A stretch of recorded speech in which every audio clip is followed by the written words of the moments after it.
नमस्कार, कंज्यूमर अड्डा में आपका स्वागत है। आपके साथ मैं हूं विपिन भट्ट और आज हम बात करेंगे कि गिफ्ट और वसीयत, यहां पर आपके लिए समझदारी की थोड़ी सी जरूरत है। मामला कुछ ऐसा है कि सुप्रीम कोर्ट ने हाल ही में कुछ हिदायतें दी हैं, कुछ समझाइशें दी हैं जब वो एक मामले की सुनवाई कर रहे थे। मामला कुछ ऐसा था कि गिफ्ट डीड जो अक्सर पेरेंट्स अपने बच्चों को दे देते हैं अपनी प्रॉपर्टी देने के लिए, वहां पर उन्होंने कहा कि ऐसी शर्त जरूर रखिए कि अगर बच्चे आपकी देखभाल ना करें तो आप इसे वापस लेने का क्लॉज उसमें डालें, क्योंकि तकनीकी रूप से अगर ऐसा कोई क्लॉज उसमें नहीं है तो आप उसे वापस नहीं ले पाएंगे। उसके लिए बहुत सारे जो पुराने कानून है उनका भी कोर्ट ने हवाला दिया। तो आज इसी पर हम चर्चा करेंगे कि प्रसंगवश जरूर बात सामने आई है, लेकिन देश में बहुत सारे ऐसे बुजुर्ग माता पिता हैं जहां पर अक्सर ये केस देखे जाते हैं कि बच्चे उनकी जो संपत्ति है उसे जब एक बार उन्हें मिल जाती है तो फिर उसके बाद वो कई बार उनकी देखभाल नहीं करते, उन्हें ओल्ड एज होम में छोड़ आते हैं या उनसे एक तरह से रिश्ता जोड़ लेते हैं। तो थोड़ा समझ लेते हैं कि मामला क्या है और फिर ऐसे में वसीयत, गिफ्ट डीड, इन सबके क्या अहमियत है, आपको क्या करना चाहिए, क्या बेहतर होगा और दोनों में किन चीजों का ख्याल रखेंगे। बड़ा इंपॉर्टेंट ये टॉपिक है क्योंकि देश के बुजुर्गों के लिए समर्पित है और सबके लिए भी। तो एक नजर डालते हैं कि क्या हुआ है। देखिए, तो गिफ्ट डीड का कमाल, बुढ़ापे में देखभाल। गिफ्ट डीड पर सुप्रीम कोर्ट का एक फैसला कह लीजिए, समझाइश कह लीजिए, रूलिंग के थ्रू उन्होंने बहुत सारी बातें उसमें कही। गिफ्ट डीड में रखे देखभाल की शर्त, जैसा मैं आपको बता रहा था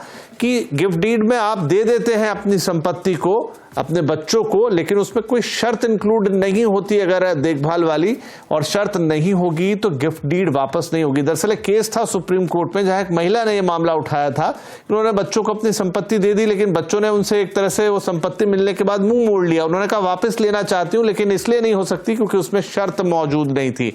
मेंटेनेंस कानून में न्याय मांग सकते हैं, ये कानून है जिसके बारे में आगे चल के चर्चा करेंगे 2007 का, कि कैसे उसके तहत आप अगर किसी के साथ ऐसा हो जाए तो वो न्याय की गुहार लगा सकता है। वसीयत मौत के बाद लागू। अब देखिए, गिफ्ट और वसीयत ये दो अलग चीज हैं। आप अपनी संपत्ति किसी को गिफ्ट में दे दें, अक्सर बहुत सारे लोग ये रास्ता अपनाते हैं, और एक आप वसीयत करके जाएं, विल बना के जाएं, अंतर आता है। वसीयत मौत के बाद लागू होती है, यानी जब तक आप जिंदा हैं तब तक नहीं, यानी उस गरज में ही सही, लेकिन बुजुर्गों का ध्यान रखेंगे लोग कि नहीं भाई उसके बाद ही मिलेगा, अभी तो ध्यान रखो। और वसीयत से मिले धन पर टैक्स नहीं होता, ये तो एक ठीक एक पॉइंट, लेकिन वसीयत को कभी भी बदला भी जा सकता है जीते जी, और गिफ्ट की लेन देन जीवित रहते ही होगी। और वसीयत जैसा हमने कहा कि मरने के बाद लागू होगी, यानी कि ऐसा नहीं है कि भाई आपको चीजें मिल गई तो आपने मुंह मोड़ लिया। आपको मालूम है कि ये आप जब तक व्यक्ति जिंदा है तब तक तो आपको कुछ मिल नहीं पाएगा। गिफ्ट लेने वाले पर टैक्स लग सकता है, ये कुछ टैक्सेशन वाली चीजें हैं इसके अंदर,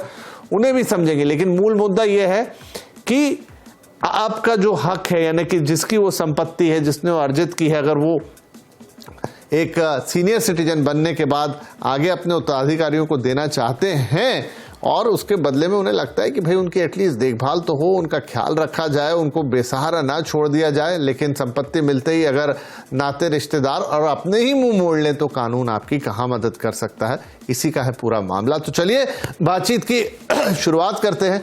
हमारे साथ हैं जाने माने वकील विराग गुप्ता साहब, सुप्रीम कोर्ट के वकील शशांक बाजपेयी और वृद्ध केयर की डायरेक्टर गार्गी लखनपाल। आप सभी का बहुत बहुत स्वागत है। तो विराग जी, मैं आपसे शुरुआत करता हूं क्योंकि ताजा प्रसंग सुप्रीम कोर्ट से निकल कर आ रहा है। सुप्रीम कोर्ट ने बाकायदा एक समझाइश के तौर पे इसे कहा है कि जब भी आप कोई चीज गिफ्ट करें, खासतौर पे अपनी संपत्ति, और वो बुजुर्ग दंपतियों के लिए लिख रहे हैं, तो कहते हैं कि उसमें ये क्लॉज जरूर डालें कि आप इसको, अगर आपकी देखभाल नहीं की जाती है तो आप इसे वापस भी ले सकते हैं।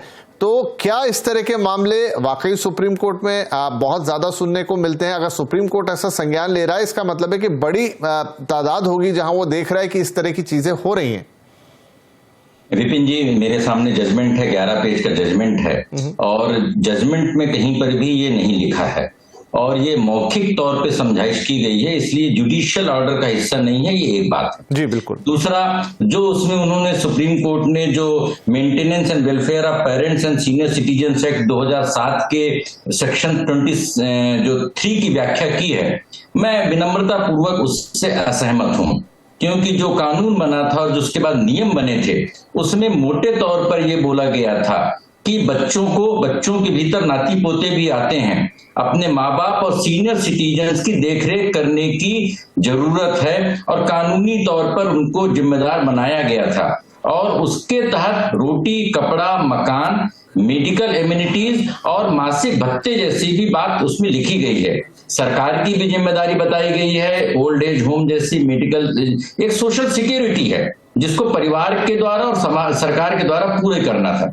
अब इसमें जो पूरा मामला था, इस पूरे मामले में विचित्रता ये हो गई कि थर्ड पार्टी इंटरेस्ट क्रिएट हो गए और एक डेवलपर उसमें आ गया और सुप्रीम कोर्ट ने जो रिलीज ऑर्डर था उसके बेसिस पे जो मेंटेनेंस जो ट्रिब्यूनल था और हाई कोर्ट के आदेश को रद्द करते हुए कहा कि जब ये गिफ्ट या रिलीज ऑर्डर किया गया था उसमें ये कंडीशन नहीं थी। लेकिन जब कानून में ही बोला गया है कि ये अगर चीजें नहीं होंगी, अगर वो मेंटेनेंस नहीं करते हैं या अपनी जिम्मेदारियों से भागते हैं तो वो जो गिफ्ट है वो वायड हो जाएगी। सुप्रीम कोर्ट का मानना यह है कि यह कंडीशन क्लियर कट होनी चाहिए, पर मैं मानता हूं तकनीकी व्याख्या है, उससे पूरा जो एक्ट का उद्देश्य है वो विफल हो रहा है।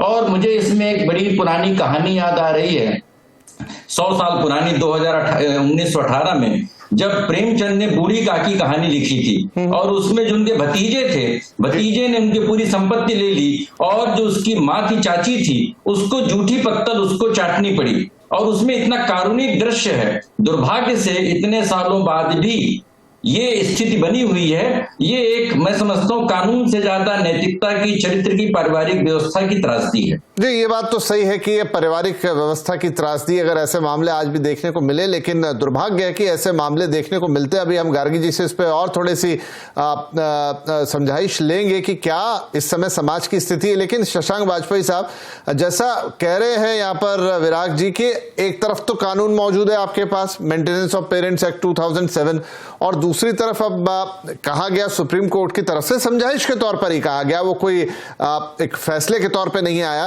लेकिन वो कह रहे हैं कि आप इसमें क्लॉज जोड़िए। तो हम ये समझना चाहेंगे कि क्लॉज जोड़िए ना जोड़िए, ये आपके पास है या नहीं है मामला कि आप गिफ्ट बना के दें। क्या गिफ्ट डीड करना ही या गिफ्ट में दे देना ही, वहीं से कमजोरी की शुरुआत हो जाती है? बचना चाहिए पेरेंट्स को इससे।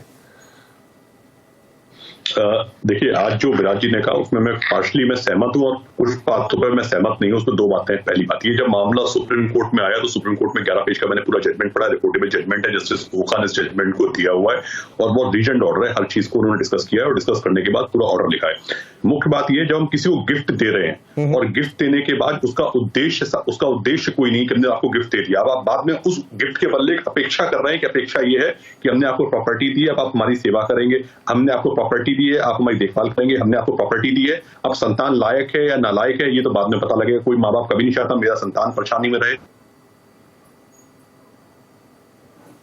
हो चाहे वो रिश्तेदार हो, चाहे वो किसी के बच्चे नहीं होते हैं तो लोग किसी संस्था को गिफ्ट देते हैं, तो वो नॉन रिवोकेबल नेचर की होती है कि इसको आप वापस नहीं ले सकते, पहली बात। दूसरी बात, जो आपको अपेक्षाएं थी उस समय अगर वो कानूनी पहलुओं को अधिवक्ता के माध्यम से या किसी जिम्मेदार आदमी के माध्यम से डिस्कस करते हैं तो भावनाओं में ना बहें, कानूनी मामलों को पहले डिस्कस करें और डिस्कस करने के बाद किसी को गिफ्ट देने के पहले उसके सारे क्या आगे हो सकता है समझें और फिर गिफ्ट दें। उसके बाद आप जिस स्टेज में माँ आई, 80 साल की माँ थी इस मैटर में, 80 साल की माँ आई और वो कह रही है आज हम 50 बॉय वापस कराना चाहते हैं, ये बहुत डिस्प्यूट का विषय है। जी, विराग कुछ इंटरवीन करना चाह रहे थे। विराग। विपिन जी, मैं मोटे तौर पर जो मेरे मित्र शशांक जी हैं मैं उनसे सहमत हूं, पर मैं उनको बता दूं कि जो 2007 का कानून था, जो उसके ऑब्जेक्टिव्स थे, उसमें क्लियर कट लिखा हुआ है कि इसके बाद जो भी गिफ्ट होगी उस गिफ्ट में अगर ऑब्लिगेशंस इंप्लाइड हैं और सेक्शन 23 के तहत वो गिफ्ट वायड हो सकती है। मेरा मानना यह है कि जब विशेष कानून है, स्पेसिफिक कानून है, मैं 2007 के पहले की गिफ्ट की बात नहीं कर रहा हूं और बिल्कुल मैं उनसे सहमत हूं कि गिफ्ट कंडीशनल नहीं हो सकती है, लेकिन अगर माँ बाप हों या दादा दादी हों, सौतेले माँ बाप भी हों, तो अगर गिफ्ट उन्होंने नहीं भी किया है तो बच्चों की कानूनी जिम्मेदारी है अपने माँ बाप की सेवा करने की। अगर गिफ्ट किया है तो गिफ्ट के भीतर ये इम्प्लाइड है कि उनको कानूनी तौर पर बाध्य हैं। मैं उनसे शशांक जी से विनम्रता पूर्वक सहमत हूं। चलिए ठीक है, तो ये अच्छी बात है कि सहमति असहमति यहाँ पर है। तो दो चीजें हो गई। एक तो हम जरा समझेंगे कि 2007 के कानून के तहत वयोवृद्ध जो माता पिता हैं उनके क्या कानूनी अधिकार बनते हैं, और जो हमने शुरू में जिक्र किया कि डीड गिफ्ट आप कर रहे हैं या फिर बेहतर वसीयत बना दें, वो भी जरा समझेंगे अपने विशेषज्ञों से। लेकिन उसके पहले मैं गार्गी जी के पास जाता हूँ। गार्गी जी, ये सामाजिक जिसके अभी एक इन्होंने विराग जी ने प्रेमचंद के नॉवेल से उसकी एक थोड़ी सी व्याख्या करने की भी कोशिश की। आज इतने सालों बाद भी क्या समाज की स्थिति ऐसी है कि जो बच्चे हैं उनको बस अपने बूढ़े माता पिता की संपत्ति से ही मतलब रहता है, और बाद में उनकी देखभाल कौन करेगा, कैसे करेगा, क्या करेगा, ये आज भी हमारा समाज वहीं खड़ा हुआ है? इस बहुत ही कॉन्ट्रोडिक्ट विषय है ये। मतलब इसके दो पहलू हैं जी। इस बात से इनकार नहीं किया जा सकता कि ऐसे भी बच्चे हैं जो अपने माता पिता के साथ खड़े हैं, उनकी सेवा कर रहे हैं, और इस बात को भी इनकार नहीं किया जा सकता कि आज भी हमारे देश के बुजुर्गों का बहुत बड़ा तबका सीनियर सिटीजन होम में है, और बहुत ही शर्मिंदगी की बात है। और आज थैंक यू, आपके चैनल का बहुत बहुत धन्यवाद कि आपने इतने इम्पोर्टेंट विषय पे बात की। हमारे बुजुर्गों को ओल्ड एज होम जाना ही क्यों पड़ रहा है, ये बहुत सोचने का विषय है। बच्चों की मोरल रिस्पॉन्सिबिलिटी है अपने पेरेंट्स को टेक केयर करना, और इसमें मैं कहूंगी चाहे वो बेटा हो, चाहे वो बेटी हो, चाहे वो बहू हो, कोई भी हो, हम इस बात से बिल्कुल भी इस बात को नजरअंदाज किया नहीं जा सकता। मतलब बेटा नहीं रख रहा, बहू को ब्लेम देना, ये सब बिल्कुल सही नहीं है। आज हमारे देश में इतने सारे वृद्धाश्रम खुले हुए हैं। मैं आपको अपना ही एग्जांपल देती हूँ कि हम आज 600 ओल्ड एज होम्स में काम कर रहे हैं, हमें काम करना ही क्यों पड़ रहा है? मतलब ये स्थिति उत्पन्न हो रही है। और सबसे ज्यादा निंदनीय विषय अगर मैं कहूँ तो वो ये है, सबसे ज्यादा निंदा की बात ये है कि हम जैसे पढ़े लिखे बच्चों के माता पिता सीनियर सिटीजन होम में अपनी इस टाइम की जिंदगी काट रहे हैं। और बिल्कुल सही कहा वकील साहब ने कि जरूरत ही क्यों पड़ रही है हमें ऐसे किसी लॉ की कि बच्चों को मजबूर होकर माता पिता की सेवा करनी पड़ रही है। बच्चों का नैतिक कर्तव्य है अपने माता पिता की सेवा करना, और अगर वो बच्चे नहीं कर पा रहे तो कहीं ना कहीं हमारे जी बिल्कुल सही। और ये जो पूरा किस्सा है जो नैतिक जिम्मेदारियों का, ये तो अलग से एक बहस मांगता है लंबी चौड़ी। लेकिन अगर यहाँ पर सिर्फ इसका कानूनी पहलू आज देखें कि अब ये घटना घटी जाए और आप कह रहे हैं कि समाज में ऐसी घटनाओं की कमी नहीं है, तब अधिकार क्या बनते हैं। तो विराग जी, जो जिस 2007 के कानून की हम बात कर रहे हैं, वो क्या ताकत देता है वयोवृद्ध लोगों को कि अगर ऐसी घटना उनके साथ घटती है जहां उनके बच्चे उनसे मुंह मोड़ लेते हैं, तब उनके क्या अधिकार हैं? विपिन जी, देखिए, ये इसमें बहुत सारे अधिकार हैं, और उसमें जो मेंटेनेंस ट्रिब्यूनल में एसडीएम को भी बहुत सारे अधिकार हैं। और जब कोई मुकदमा आएगा तो समरी ट्रायल के भी उसमें प्रोसीजर्स किए गए हैं। दुर्भाग्य से क्या है कि हमारी कानूनी व्यवस्था इतनी विफल हो गई है कि ऐसे मामलों में भी लंबे लंबे लिटिगेशन हो रहे हैं। 2008 का मामला 2022 में 14 साल बाद इसका डिसीजन हो रहा है, और एक जो विधवा महिला है उसको समय पर अगर न्याय नहीं मिला है, इससे जो हमारे जो कानून के ऑब्जेक्टिव्स हैं पूरे खत्म हो रहे हैं। ये पहली बात है। दूसरी बात, मैं गार्गी जी की भावनाओं से सहमत हूं, पर उसका कानूनी पक्ष थोड़ा सा अलग है। कानून ये बोलता है कि बच्चों की जिम्मेदारी है रोटी कपड़ा मकान के तौर पर सेवा करना होगा, क्योंकि कानून में भी ओल्ड एज होम के बारे में प्रावधान किए गए हैं। जब कानून ही ओल्ड एज होम के बारे में प्रावधान करता है तो ये बहुत ही ज्यादा, जो माँ बाप अपने बच्चों को विदेश भेज देते हैं और विदेश से वो बच्चे अगर पैसे भेज रहे हैं और माँ बाप की देखरेख हो रही है, तो मेरा अपना मानना है कि कानूनी अपने ऑब्लिगेशंस या फैमिली ऑब्लिगेशंस पूरे कर रहे हैं। व्यक्तिगत सेवा करना ये एक बहुत ही अल्टीमेट एक ऑब्जेक्टिव है, पारिवारिक व्यवस्था है, जो एक कानून के दायरे में नहीं है। लेकिन कानून के दायरे में ओल्ड एज होम है, कानून के दायरे में सारी बातें हैं। और जो सुप्रीम कोर्ट का फैसला है उसमें सबसे एक अहम बात यह है कि उसमें तथ्यों को देखने से पता चल रहा है कि मुकदमा चलते समय ही उनके बच्चों ने थर्ड पार्टी इंटरेस्ट क्रिएट कर दिया, उसको प्रॉपर्टी को किसी और को बेच दिया, जिसकी वजह से पेचीदगियां बढ़ गई और फिर मुकदमे में अंत में वो मुकदमा हार गई महिला। ये दुर्भाग्य की बात है और ये पूरी कानूनी व्यवस्था की विफलता को दर्शाता है। सही है, तो फिर क्या कानूनी यहाँ पर चीजें हो सकती हैं जिनका अगर ध्यान रखा जाए तो ये नौबत ही नहीं। एक छोटा ब्रेक ले लेते हैं हम, और ब्रेक के बाद जो हम कह रहे थे गिफ्ट डीड और वसीयत, क्या बेहतर रहेगा अगर आप ऐसी स्थिति से बचना चाहते हैं, उस पर चर्चा करेंगे। छोटा सा ब्रेक।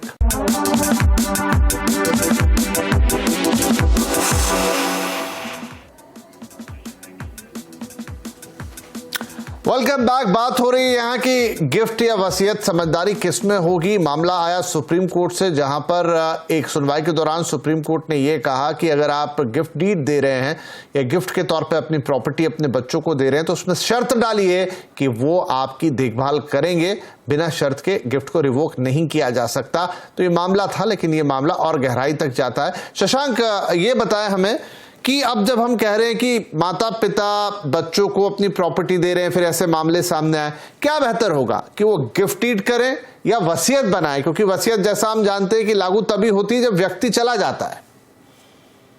देखिए, लागू उसको करवाने के लिए एक टाइम फ्रेम होता है। अगर वो चाहते हैं कि उसको मृत्यु के बाद लागू किया जाए, मृत्यु के पहले लागू किया जाए। अच्छा। अगर आप सबसे अच्छा उपाय विपिन जी पूछते हैं, जो मैं आजकल नॉर्मली सबको सजेस्ट करता हूं, अगर आप कुछ देना चाहते हैं तो वो गिफ्ट के रूप में या तो दें, बहुत अच्छी बात है। गिफ्ट के रूप में ना दें तो अपने जीवन काल के दौरान ही चीजों को सेटल्ड कर दें कि भाई हम आपको ये पोर्शन दे रहे हैं मकान का, ये पैसे अकाउंट ट्रांसफर कर रहे हैं और ये मेरा हिस्सा है, जो जब मेरे जाने के बाद में किसको मिलेगा ये लास्ट में डिसाइड होगा। पहली बात, लोग जो वसीयत करते हैं, मैं आज आपको बहुत जिम्मेदारी से स्टेटमेंट दे रहा हूं अपनी छोटी सी वकालत के दौरान, मैंने जो इनिशियल कैरियर में स्टार्ट किए थे 15 साल पुराने मुकदमे बिल देने के बाद जो ये मुकदमा था वो एग्जीक्यूट नहीं हो पाए, बिल एग्जीक्यूट नहीं हो पाई। जो दो भाई थे जिनको पिताजी ने अच्छी इंटेंशन से मकान दिया था वो आज कोर्ट्स में पेंडिंग हो गए हैं मुकदमे। तो लाइफ टाइम फिर उन बच्चों का, क्योंकि अगर फादर किसी के सीनियर है और बच्चे भी सीनियर एज में आ गए, 50 साल के हो गए, 55 साल के हो गए, और 15 साल अगर वो मुकदमे लौटते हैं उस मकान प्रॉपर्टी को एंजॉय नहीं कर पाते वसीयत के रूप में। बिल के रूप में, मतलब बिल और वसीयत एक ही चीज है। गिफ्ट के रूप में जब बात आती है, वो गिफ्ट दे दिया चाहे वसीयत दे दी, सबसे बेस्ट तरीका ये कि अपने लाइफ टाइम में दोनों बच्चों से परिवार में बैठ के कि बेटे, और डिस्प्यूट जितने कम हो वो बहुत अच्छी बात है। दूसरे रूप में गिफ्ट वसीयत से ज्यादा बेटर है। अगर गिफ्ट देते हैं उसमें सारी चीजें लिखी हुई है, ट्रांसफरेबल आराम से हो जाता है। वसीयत बाद में उसको एग्जीक्यूट कराना पड़ता है, उसमें थोड़ा सा समय लगता है और उसकी प्रक्रिया थोड़ी सी कॉम्प्लेक्स होती है। कभी किसी के मन में खोट आ गया, किसी ने नहीं देना चाहे, कभी वसीयत में नई वसीयत आ गई, multiple level of disputes, multiple level of courts, multiple level of proceedings start होती हैं और वो एंडलेस प्रोसीडिंग है। चाहे बिरला की वसीयत के बारे में आज बात करें, वो भी बहुत कंट्रोवर्शियल देश का मैटर था और उसको लंबे समय तक कोर्ट में लड़ा, कौन हारा कौन जीता उस पर भी मैं नहीं चाहूंगा। तो बेस्ट ऑप्शन है ये, मैं आप सजेस्ट करना चाहूंगा कि इंस्टेड ऑफ दिस कि जहां तक हो सके बीच में सेटलमेंट की बात करें दोनों, और बहुत अच्छे सेटलमेंट करें परिवार को। दूसरी बात, जो भारतीय भावनाएं हैं, जो न्याय की भावना है, न्याय की भावना का जो सर्वोच्च उद्देश्य है वो है मानव कल्याण, और मानव कल्याण की सबसे छोटी इकाई है वो परिवार है। और परिवार की अगर दो लोग, अपने माता पिता, अपने भाई बहन, अपने रिश्तेदार, जी समझा सर, पर दिक्कत यही है ना कि ये बातें करने में अच्छी लगती हैं लेकिन ऐसा होता नहीं, और इसीलिए तो फिर इतने मामले सुप्रीम कोर्ट, हाई कोर्ट और कहां कोर्ट में चलते हैं। वास्तविकता बहुत अलग है। विराग साहब, आपका क्या इस पर टेक रहेगा, गिफ्ट या वसीयत? और अगर गिफ्ट कर ही रहे हैं, जैसा शशांक जी भी कह रहे हैं, तो फिर जो सुप्रीम कोर्ट ने समझाइश दी है उसका पालन करें, उसमें डाल दें क्लॉज।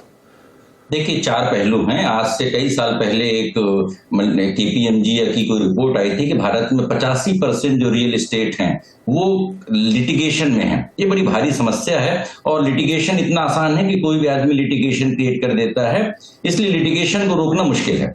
मेन पर्पज आज की बहस का ये है कि सीनियर सिटीजन्स, बुजुर्गों की देखभाल कैसे की जाए। उनके बाद में लिटिगेशन होता है नहीं होता वो एक अलग समस्या है। सीनियर सिटीजन्स की देखभाल के लिए बेहतर ऑप्शन है कि वो वसीयत करें, क्योंकि वसीयत के जीवन काल में उनका जो मेंटेनेंस है बेहतर तरीके से हो पाएगा।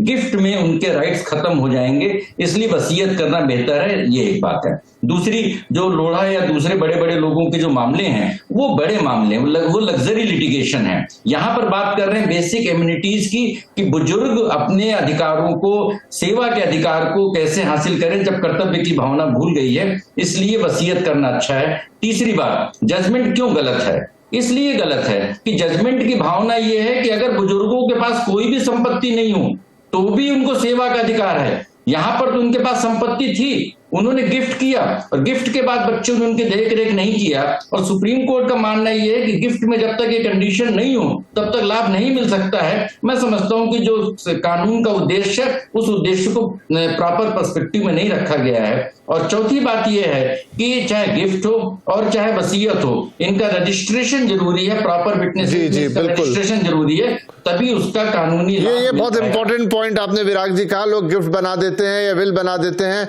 डीड बना देते हैं, लेकिन वो रजिस्टर्ड नहीं होती, और रजिस्टर्ड ना होने पर वो कागज के टुकड़े से ज्यादा नहीं है। तो ये एक बहुत इंपॉर्टेंट पॉइंट है कि आप उसे रजिस्टर जरूर कराएं, थोड़े बहुत खर्चे से ना बचे। एट लास्ट गार्गी जी, जैसा आपने कहा कि देखिए अब हमारा ही समाज है, हम ही इसे मिलकर बनाते हैं, और ये बात बिल्कुल सही है कि कानून अपनी जगह है लेकिन नैतिकता अपनी जगह है। मैं अंत इसी से करना चाहूंगा, आपसे ये राय लेते हुए कि शायद अब ये अंतहीन सिलसिला है कि हम उम्मीद करें कि समाज में नैतिकता आएगी, माता पिता को बच्चे संभालेंगे, क्योंकि जिस तरीके से मटेरियलिस्टिक वर्ल्ड में हम हैं, ये खाई तो मुझे लगता है शायद और बढ़ती चली जाएगी।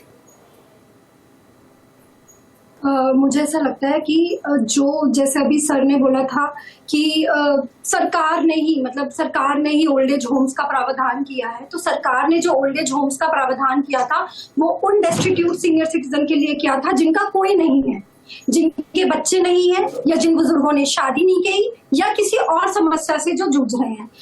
कभी भी ये तो हम बढ़ावा दे रहे हैं कि ठीक है ना, ओल्ड एज होम है, आपके बच्चे आपकी टेक केयर नहीं कर रहे हैं, आप ओल्ड एज होम में जाके रहिए। मैं जो भी सीनियर सिटीजन के वेलफेयर में जो कानून है मैं उसका स्वागत करती हूँ। मेरी एक छोटी सी रिक्वेस्ट है कि पहले सीनियर सिटीजन को इसके बारे में अवेयर कराया जाए। बिल्कुल, सीनियर सिटीजन को कुछ पता ही नहीं है। अभी हम जो ये बात कर रहे हैं ना, इस फोरम में जो हम बात कर रहे हैं, ये सिर्फ आपके मेरे या मतलब बहुत वो तबका, हाँ सही बात आप कह रहे हैं कि नहीं पता होता उनको कि इसके कानूनी दाव पेच क्या है।